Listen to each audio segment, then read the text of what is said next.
যদি কখনো প্রেম করে বিয়ে করেছেন, সম্পর্ক করে বিয়ে করেছেন, তিনটা সমস্যা আপনার জীবনে হবে।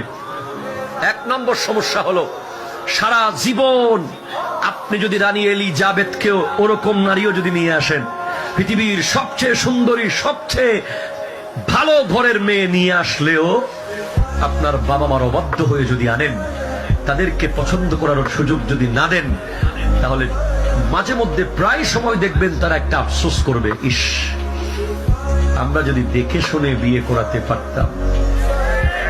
কথা বলো ঠিক কিনা? এই নিঃশ্বাস আপনার জীবনের বড় ক্ষতি করে দেবে। দুই নম্বর, যারা 3 বছর প্রেম করে, 4 বছর সম্পর্ক করে, 5 বছর রিলেশন করে, 1.5 বছর, 1 বছর রিলেশন করার পরে বিয়ে করেন, ওই বউর কাছে কোনোদিন আপনি স্বামীর সম্মান পাবেন না। এটা আমি বলে গেলাম, অনেকে আমার বিরুদ্ধে চলে যেতে পারেন। হুজুরকে আইনলাম কিছু ভালো ভালো কথা বলার জন্য, একবারে সব শেষ করে দিল। সম্মান পাবেন না। কারণ সেই মেয়ে আপনার আপাদে মস্তক সবকিছু জেনে গেছে। আপনার দুর্বল পয়েন্ট কি? আপনি যখন তখন যা তা তাকে ফোনে বলে দিয়েছেন, সবকিছু মেসেজে বলে দিয়েছেন, সবকিছু। কিছু হলে তারে ফোন দিয়ে দুঃখ বুঝাইছেন, সবকিছু তিনি রিজার্ভ করে রেখে দিয়েছেন।